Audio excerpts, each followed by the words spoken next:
Hello, folks. Welcome to another review of Thoughts on. I saw the first Attraction movie, and I liked it. It's basically an alien invasion movie, a little bit of romance, some social commentary and stuff. I didn't think the first one would ever really get a sequel because of the way it ended, and I did have a somewhat of a problem with the ending of the first film. Towards like the very ending, last shot, really final shot. This one, while the first one was decent, and I think I liked the first one way more than the second one. See, I don't know, I feel kind of let down by this one because like not really a downgrade, but it wasn't as interesting to me as the first one. Because at least the first one, you got to see the aliens, although they weren't the way like you you can pretty much they were just human skinned, but they wore like these bioskeletal machine mech robot bodies, which were pretty cool. This one doesn't really have really any of those aliens, the mech aliens in it, except for like one sequence where the boyfriend of the lead character, who was pretty much the villain of the first film, somewhat of a villain, but then also you can sort of understand where he's coming from, kinda, I guess.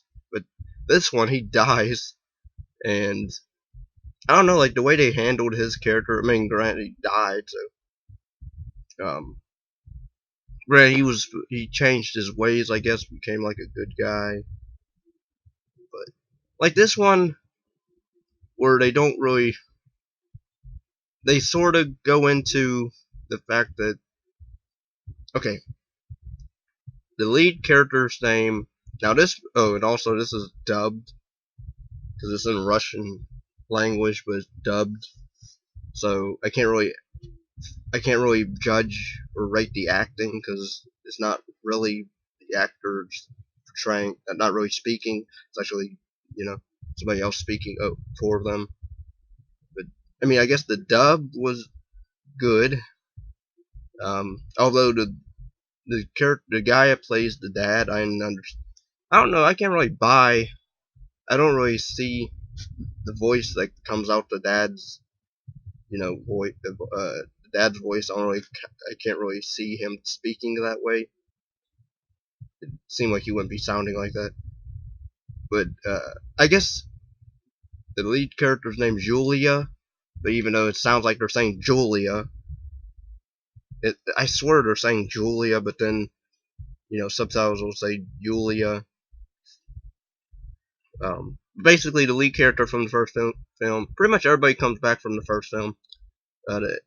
Again, the last film ended where pretty much the boyfriend became a bad guy because he didn't like the aliens invading, and she has sort of like an Omnitrix watch thing that they explore somewhat in this one, but not as much as it should have been, I think. Also, yeah, the first film pretty much is an alien invasion movie. Granted, some romance between her and the extraterrestrial, better love story than Twilight. Yeah, the ending where it's a big battle, and then you think that he dies, or she dies, but then she comes back because he gives his life for her, but then somehow he's able to heal. And they sort of touch on immortality in the sequel, somewhat like lack of emotion or whatever. Since you can live forever, why have emotion? Which I like that philosophy, but they don't really go much into it. I was hoping they would explore. Oh, because the way the actress in this one, where she was acting kind of distant,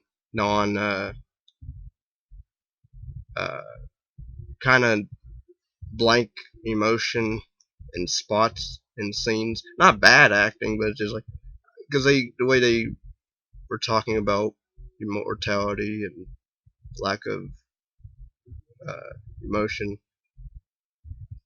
emotional detachment, whatever. But yeah, this one I guess takes place. I swear it says 2 years later on the box, but then in the movie it says 3 years later. But then, like at the very beginning, it says I think 4 months later, and then she's like in one scene 3 years or 2 years, whatever, since she's seen him, and he's pretty much been on Earth after the events of the first film, but he's been hiding, I guess. And then now he decided to show himself to her, and pretty much the I guess his home world or whatever, their Thanos or whatever guy, or really it's not even a being, it's a giant satellite ship UFO thing, sort of like Skynet. Basically wants Julia dead because it thinks the device that she has is too dangerous for, I guess, humans. So they want to pretty much kill her, and it's pretty much her trying to survive this uh, assassination on her life from aliens. Not really the military, because her dad's the general or whatever. So he's not really bad. He's not. So the government's not really the bad guys this time around. But I sort of liked some elements where this, I forget what I think it's called Saul, the bad alien ship thing. It sort of reminded me of the Day the Earth Stood Still remake, because pretty much that's what we should wipe them out, because or whatever. But I mean, they sort of want to wipe out the humans, but really it's because of Julia. They really want to wipe her out, and pretty much us humans are just in the crossfire. But yeah, the action is fine. Again, don't really see the aliens except for the giant, Saul ship thing, which I thought was kind of because basically it's just either they're driving fast, they're having car chases or ship chases, and even the ending, like the final confrontation, I guess, where like it sort of becomes like a disaster movie. If you think about it, because it's basically the ocean rises and rains on in Moscow or wherever from or at whatever town or city they're at. It pretty much drowns like the city, and people are on the roofs and eternal rain. And we have like a weird, not really weird, but this subplot with this one military guy where I guess his family was like part of a because I guess Julia caused like a collapse of buildings or something, collateral damage to buildings. I guess his family was in one of those buildings, and either they died or they didn't die, because pretty much this salt alien ship thing, it pretty much hacks the entire internet. So it does an Ultron, where it hacks everything and tries to turn the world against Julia, which I kind of like, because then everybody's kind of against her, but they don't capitalize fully on it. I like the scene where they were testing her, because they're trying to they want to see what ability she can do with this watch that she has. I mean, really, like, I guess she can control water, so she's like a water bender, pretty much. There's a lot of water bending in this movie. Which I guess because pretty much I think it heals like the aliens if they're ever injured or whatever. But yeah, the boyfriend or ex-boyfriend, he dies at the end when he gets shot by the military guy.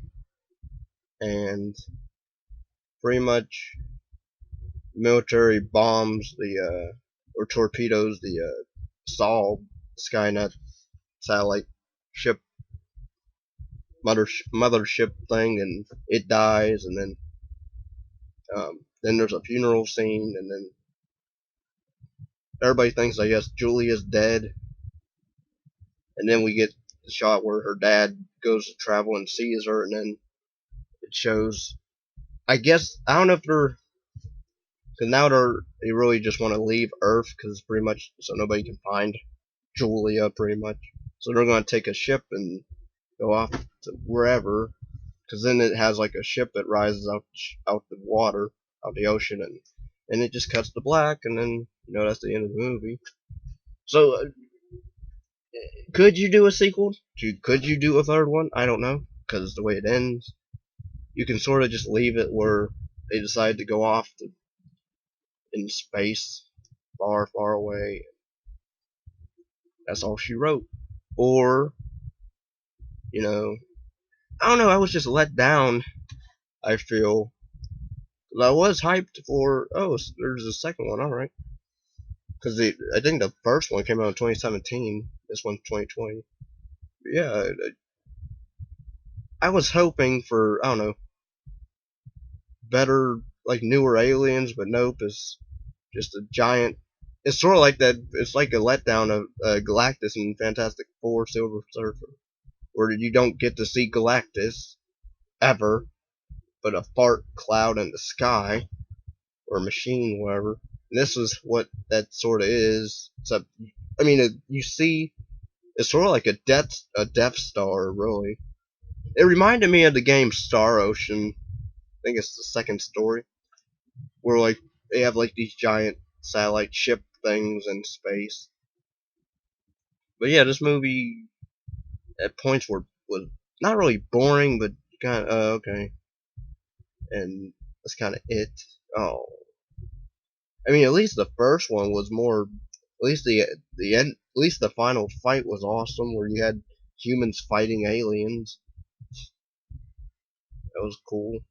This one, nope. We're gonna just have the alien guy, the alien boyfriend guy, go underwater and try to take out the